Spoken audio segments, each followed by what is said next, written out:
Hey YouTube, hope everybody's doing all right today. So as we've discussed in the last few days in the comments of the video, we're getting close to the release of FSDBeta 10.1 if everything comes on schedule. And with that is the possibility and likelihood of some sort of FSDBeta request button with a little bit of Tesla insurance monitoring for 7 days if all goes as described. And with the advent of perhaps a lot of beta testers being added, I feel it's important for those of us that have been driving this for almost a year now to just kind of relay some experiences that we've gone through that might better arm any new beta testers to the areas where your attention just needs to be very aware. To describe it accurately, when you first drive FSDBeta, you don't know what you don't know. And with time and experience driving the miles, you start to figure out the nuances of the system and perhaps where risk goes up and when risk is low. Like for example, right now, I'm on a neighborhood street right now. There are no pedestrians around and I have no crossing traffic. If I were to engage FSD right now and it did a big S-turn, I'm not going to hurt anybody. Or am I going to hurt myself or my car? Somebody watching me from afar might kind of go, whoa, what's going on? But I'm not going to hurt anything. Out on a highway or an intersection where you're moving fast and there's a lot of other cars around you, things can happen quickly. So what I'm going to do in this video, and I hope it comes across with enough information to be helpful, is I'm going to just kind of create a little bit of a safety video. I'm just going to do the normal drive I do to down towards Memorial Park. I'm going to try to keep the video about 20-25 minutes if I can. And I'm just going to pretend like you're in my seat right here with me and I'm teaching you how to drive FSD.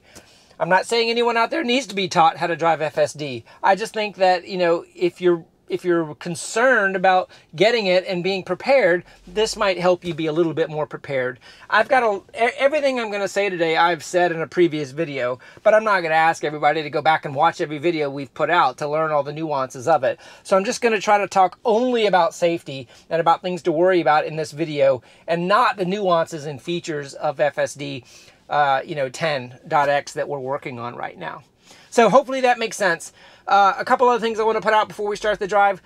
If you're interested in the commentary that I do or the points that I try to make, I just did a long-form interview with Emmett Peppers and Matt Smith on the Good Soil Investment Management podcast.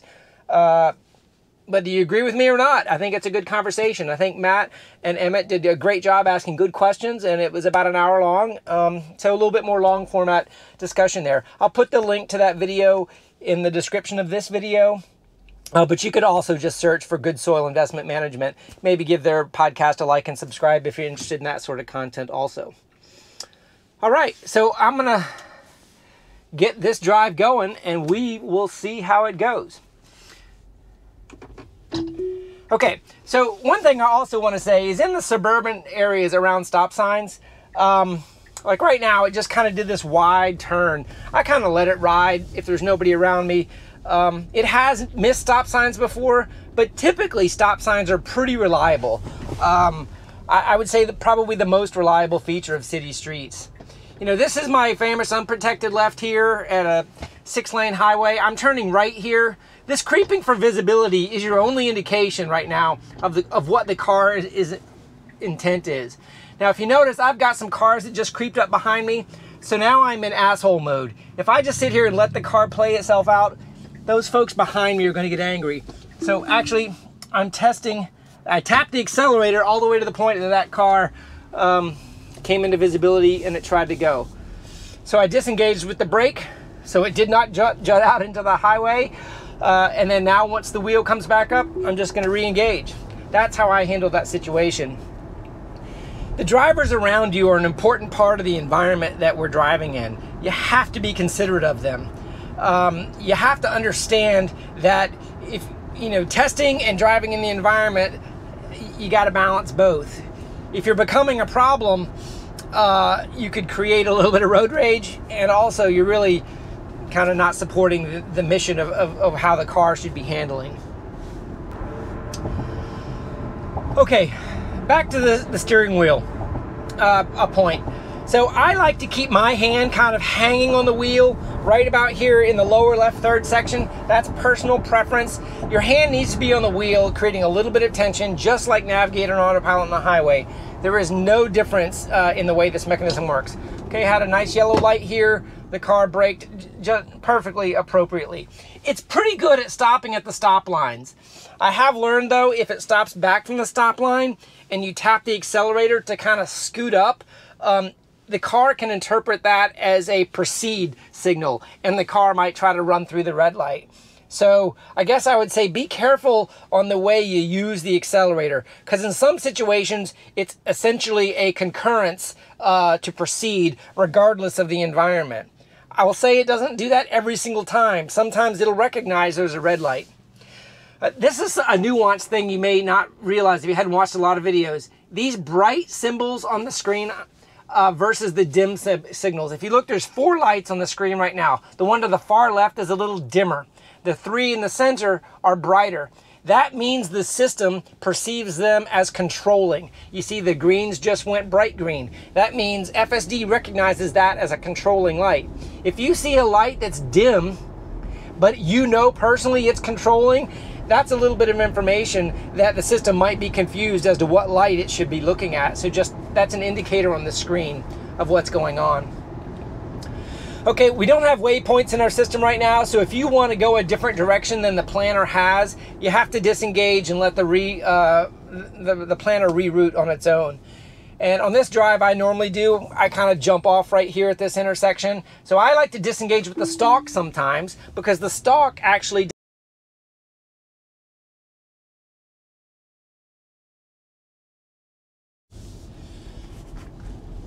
Sorry, I guess a keyword got said there, the GoPro stopped. What I was trying to say is that the stalk does not send a disengagement warning back to Tesla. The only disengagements that get reported to Tesla are the brake, the intervention of the accelerator, which does not disengage FSD, and then a steering wheel friction disengagement, which disengages FSD.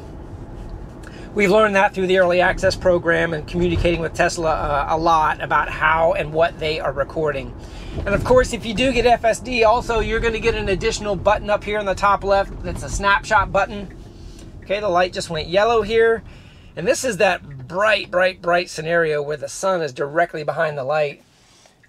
It does look like on my screen it is capturing it correctly.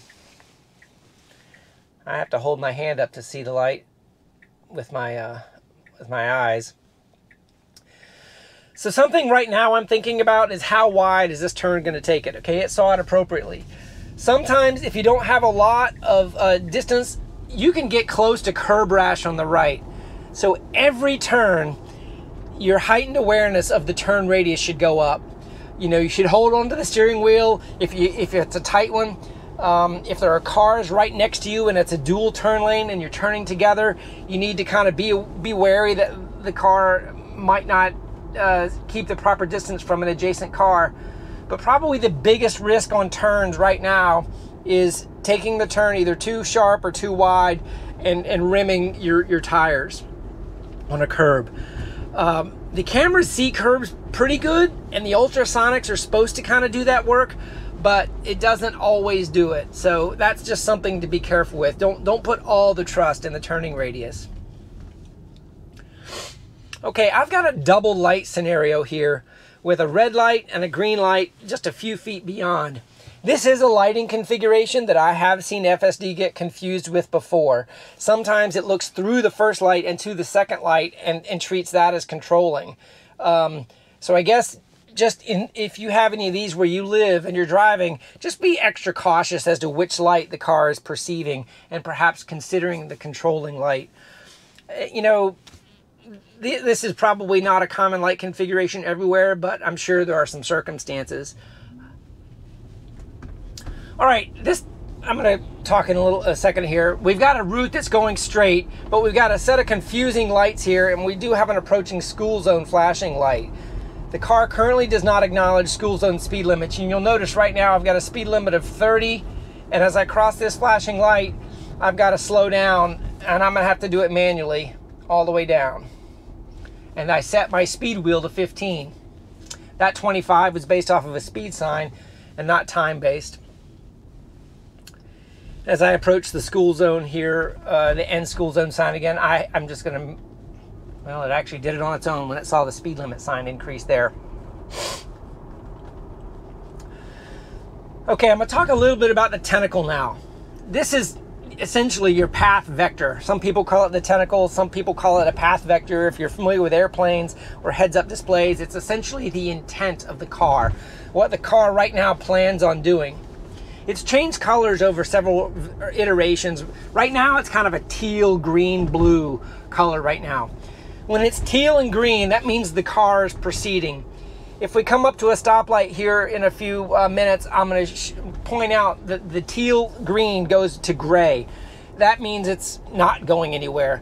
But the direction and the angle of the vector is also showing what the car is thinking it's going to do. So if you see a lot of erratic behavior on that vector, you need to kind of be aware that there's some confusion being introduced in the system and it might do something unexpected. When it's rock solid and straight like it is right now, I'm not going to say I let my guard down, but I'm confident that the car has a nice solid path and it's agreeing with vision and planning, and it's going to consider going straight ahead. Okay, I've got a flashing red up here and we're turning right. So this should be treated as a stop sign. And it's coming up, and I do have a car to the left that should go first. Here you always, okay, she waved me on, which is a little unnatural, so I tapped the accelerator there. So that was an intervention. I effectively pushed the car through a decision. I was actually at the stop sign second, so she should have gone, but she waved me on. You know, you could sit there and say, no, you go. You know, that's a scenario where you just have to be a judge. Okay, see the gray right now on the tentacle? That means it's not going, and it just turned teal again. So that's what I was trying to point out just a second ago with regards to the vector.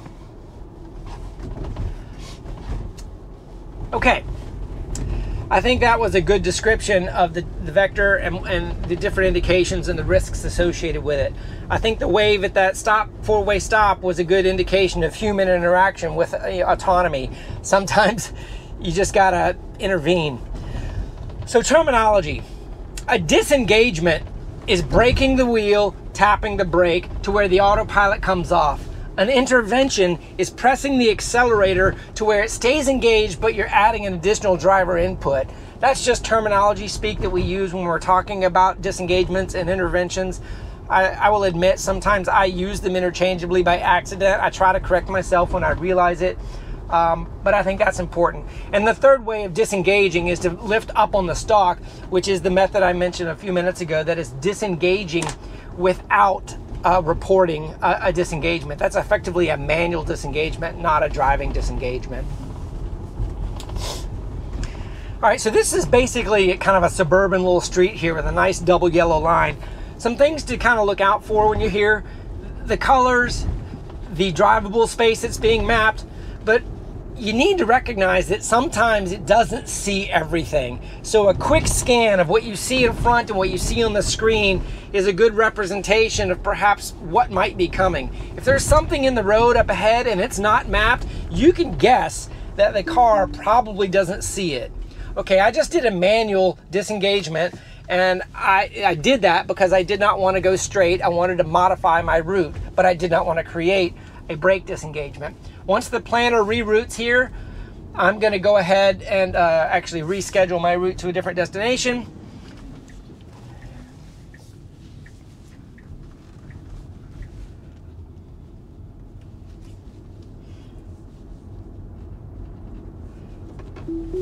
And when the gray wheel is available, you can double tap to engage, just like Navigate on Autopilot.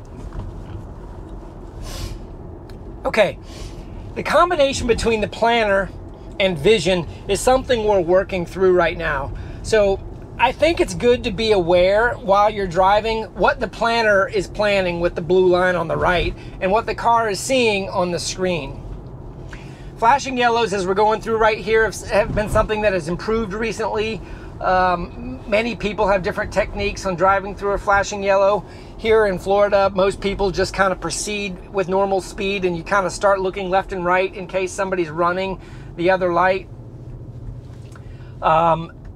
But in the past, Tesla FSDBeta has treated yellow lights a little bit differently. So I guess that's an area to be a little bit more cautious. It might not do what you expect.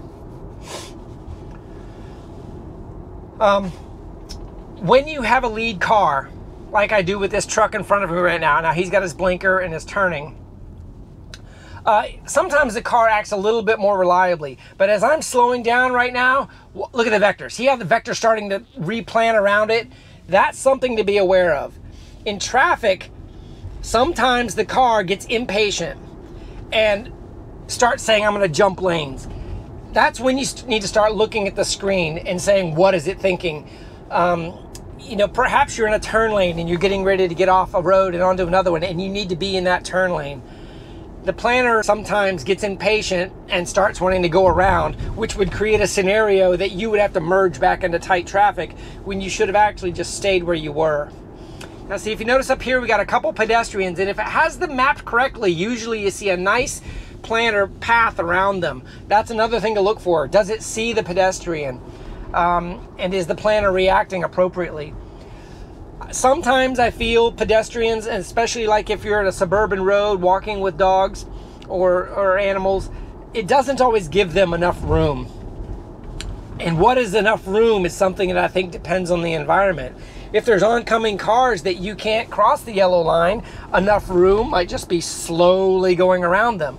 If the complete lane next to you is wide open, enough room where I live would be to completely use the other lane to go around them to show the pedestrian that you see them. Same thing with cyclists. You need to really watch the car around cyclists and pedestrians right now, because it's using, I'll say, different logic at different times on how much room and what speed to use to go around them. On this S turn here, it handled this pretty good on the last time, so I'm feeling a little bit more comfortable. Some joggers up here, you see that? They were way out of the way, it didn't even react to them. Sometimes, just like on Navigator and Autopilot, when you come off of an on-ramp, it takes the turn a little too wide. So when you're going around some of these curves like this, be wary of doing a wide turn and possibly crossing a line. So see, as I'm coming left here, I'm watching to make sure it doesn't take this turn too wide, especially if there is oncoming traffic coming. Just another thing to watch. Sometimes it doesn't always get that just right. All right, this is a very complex intersection. I understand it as a driver that I even get confused because of the angles. So this is another scenario where you need to be sure that the cameras are looking at the right thing. FSD has run this light before, and I'll just kind of spin the screen around a little bit. You can see vision can't map everything, and that's what that gray fuzziness is. The planner has it planned right over here to the right with the blue line, but the light that it sees, and I can verify that it's looking at the right one, are bright red right now. So that's kind of giving me the confidence that it's seeing the right light. But on this turn, and I do have a lead car right now, when there's funny angles, sometimes the roads don't have these dotted lines that act as guidance on these big, large, wide intersections. You got to be really careful that it might find a path that isn't accurate. Now see, now the car needs to get to the right. It's waiting. Let's see if it jumps over. Okay, now the car has got itself in a bind. The traffic has created a scenario where the car needs to turn right, and it won't be able to without creating a problem. So now I'm gonna just sit here, but as the traffic fills up behind me over here in this right lane, when this light goes green, the people behind me are gonna be impatient. And look at this jitter we have on the lane right now. So it's gonna try to go over, it's got its blinker on, and if the car doesn't let me go, which it didn't, that car behind me wasn't letting me go, so I had to disengage there. Okay, that's a good example of the car getting itself in a bind. It didn't do the lane change early enough, and then it was not really acting like a human to get over, and I had cars behind me that didn't want to miss the light. It's a personal decision you're going to have to make on how much you want to let the car get over in that scenario. That's a judgment call. I personally usually expect the car to reroute rather than force the situation in a busy traffic scenario. But here, I disengaged, I let it reroute, and I re-engaged, and ultimately the end result will be the same. but it did cost a disengagement. All right, on this little stretch here, as we approach this this 3-lane highway, you're going to see a little bit on parked cars on the streets and perhaps the paths it creates around them. It's pretty reliable here. This is where you need to look at the path vector, though. Sometimes people have trash cans in the street, or perhaps some piles of leaves or sticks. It doesn't really see sticks very well right now, but it does see trash cans pretty good. Just something to be aware of, you know, on how the car sees things and visualizes them. We don't really know for sure if everything that is visualized is what the car is seeing, but it's the only indication we have to go with. All right, this is a 3-lane unprotected left turn with a stoplight about 2 blocks to the left. Right now it's saying creeping for visibility, but it is currently stopped at the stop line and it isn't creeping yet. But this indication down in the center of the screen is the only indication I have of its intent, on what it's doing. I do have cars behind me, so now I'm gonna have to make a decision on how long I sit here and wait. And in many scenarios, turning to the right would probably be the safer scenario here if you weren't trying to specifically test or try a turn here. This traffic is pretty varsity, so I don't know that I'm going to succeed without that light changing up ahead, without completely, okay, just creeped a little bit.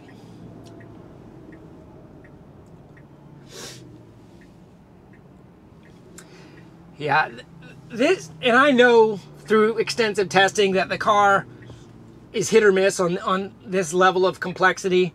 It needs to creep forward to see more for sure right now. And okay, I'm having to tap the accelerator and now it can see a little bit better.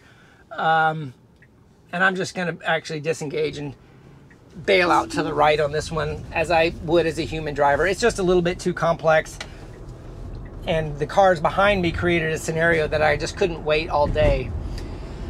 Okay, so the planner has remapped a U-turn. So I just re-engaged, and it does not do U-turns very well. It probably will tell me unable to complete maneuver. U-turns is something we're still waiting on. So here I am at a stoplight, and there's the indication I was just telling you about. Unable to complete maneuver. Now, this is a great example. I can disengage right now, that'd be one thing, but I want to show you what the vector here is thinking about. Okay, I got a green light, so now I have to disengage, and that time I disengage with friction on the wheel. And then once the steering wheel comes back, I'm going to re-engage. I don't know. Okay, the car just stopped. There's nobody behind me. I have no idea why it just did that. So what I just did right there, and the car is stopping again. I think it's this planner confusion. It has the U-turn still in there. I need to cancel and restart there. I think the planner, that was a good example of planner versus vision again. But what I want to talk about is the car did something unexpected. I quickly looked around me to assess the situation. I looked at my rearview mirrors, my side mirrors, are there cars around me? If I wasn't able to determine there was no one around me, I needed to disengage there and proceed with the accelerator. The only reason I didn't proceed with the accelerator is because I assessed there was no one around me at that moment. That comes with experience. You need to know how quickly you can assess your own situation. And the car just does lane changes like that sometimes too, which were inappropriate. There was no one around me, so I wasn't concerned. I'm sitting here looking in my mirrors at the same time. And now look, see how it's changing back. So it does this right now, and none of us really understand why. It's a combination of the planner saying upcoming lane change, maybe not wanting to sit in the left lane, and look at it right now. It's, whoa, my gosh. It was like, okay. I don't know why it was doing that. It was like living on the line in between lane changes. But this video isn't about what it's doing. It's about how to handle it. I let it do that right there without disengaging. It's probably worth a snapshot, that one, because I didn't disengage. But sometimes it just does some weird things that are unexpected. It usually knows the cars around it and won't always, run into other cars. but expect the unexpected. And I think that was a good example of it. You know, while it may be driving perfectly for miles, all of a sudden there's some wonkiness introduced, and you just gotta know your environment. That's probably the point I'm trying to make there. Okay, this is a forward-facing unprotected left. It does these pretty reliably when it can roll them and there's no oncoming traffic, and I think here's a good example of it. Didn't even slow down. It had a nice gap and it rolled it perfectly. Okay, I'm going to disengage here and I'm going to cancel that route, and I'm just going to engage going straight ahead because I've got some speed bumps here. And I don't know if you can see them here. Boom. Okay, I can see them clear as day, but it didn't stop for them. So I'm going to now put in a route to just so sometimes it stops for them. So speed bumps and other sort of things that depend on mapping data for a large part is something that you need to be aware of. Don't hurt your car because the speedometer says it's going to go over the railroad tracks at 25 or 30 miles an hour. You need to know that it may or may not slow down for that based on what it sees or what's mapped. So here I am again. Got a speed bump here, and that time it slowed down to 20, and that was still too fast. I should have probably disengaged there, but I wanted to show you that it actually wasn't going to slow down too much. And there, that car gave it some uncertainty, and now look, it's accelerating over the speed bump. Okay, so I'm going to go ahead and disengage there, and then re-engage. So road features, you know, we're all learning what it can see, what it is mapped, and the balance between the two. Yeah, you know, I don't know what to say about that other than you need to protect your car. You need to protect your rims. You need to understand how the speeds are used and if it's, you know, doing something at a safe speed. All right, this is a left turn with a funny angle here. Funny angles kind of present some unique situations where the car can see clear as day, but it doesn't always proceed. I just tapped the accelerator again because there was a car behind me, and I just don't want to annoy everyone around me when I'm driving. But I think that was a good example of another intervention. I let the lateral path stay engaged, but I tapped the accelerator. Those accelerator taps apparently get reported to Tesla, and they're aware of them. I don't know if they get to that level of data intervention or not. I don't know. Okay, so I reached my destination and I disengaged manually. That's my personal technique, so I don't hit the brake or break it with the steering wheel. No need to report that. I reached my destination.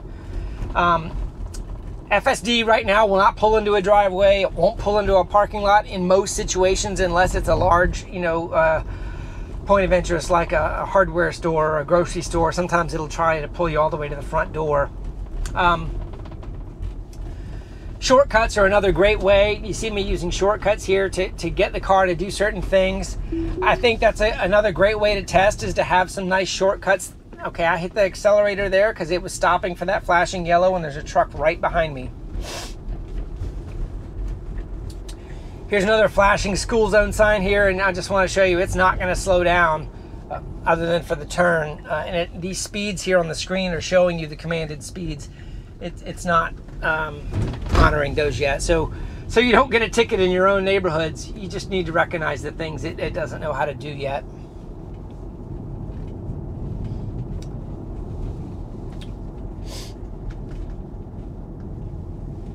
All right, I got a flashing yellow here, and that car just cut in front of me. That was a disengagement. He had a stop sign. I needed to intervene. I don't think the car was stopping at the appropriate time for that person going ahead of me. The car should have stopped once it saw that car crossing, but it didn't at my comfort level. I can't explain that. Okay, knock this speed down. There aren't any children around at the moment, but I'll just show you how I spin the wheel down to 15, and when I cross the end school zone signs here, I'll roll it up. Back up to 25.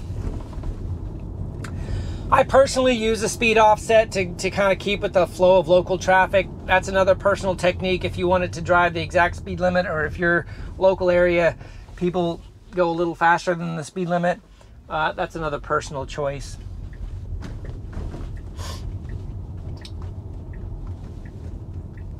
All right, taking a right here at the stop circle, yielding to that traffic.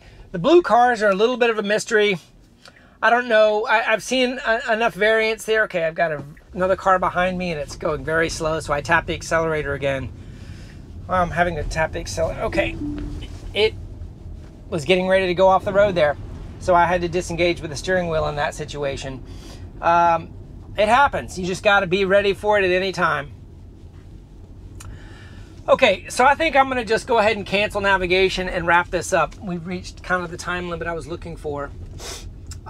So that was just kind of a normal drive involving heavy traffic, involving neighborhoods, pedestrians, a little bit of everything. I think that the point I want to get across here is just be safe. Treat the car like a teenage driver that you're teaching for the first time. You don't know where the teenager's foot is on the accelerator or the brake. You're not sure what the car is going to do with regards to the acceleration or braking that it has available. It's pretty obvious when it's just sitting there creeping and waiting that it's uncertain of what it's going to do. You need to be the safety driver that is making the judgment on how long it's appropriate to wait in your environment. If there's nobody around you, like I am right now, I'm going 13 miles an hour. That's okay. There's nobody around me right now. Out there in traffic with stoplights, excuse my voice, and people waiting behind you that perhaps might be in a rush, or if you're at a stoplight with a very short window of green and people get impatient if they don't make the light they expect, maybe they're running late for work, you can kind of create a problem. So you need to manage that as you would if you were normally driving. I know it's going to feel like a new toy to everybody that gets it, but just don't treat it like a toy. Don't show off. Don't take people for joy rides and get all kind of excited and giggly and lose your focus. It's okay to take people for a drive with you. That's fine. But be cautious while you're perhaps showing the features off to some of your friends or family. But also recognize that you have your friends and family in the vehicle with you. Their lives are in your hands. And when you engage that autopilot, the lives are in the hands of the car with your monitoring. So just treat it with the respect it deserves. My biggest fear is not that there are unsafe drivers out there. It's that as we increase the installation numbers of FSDBeta, that the numbers just get bigger. So statistics start to take over and the risk of an accident goes up. I think all of us want FSD to succeed. I think all of us want this program to work. But we're one accident away from a long delay or some sort of NTSB investigation. So you just don't put ourselves, this program, in that risk.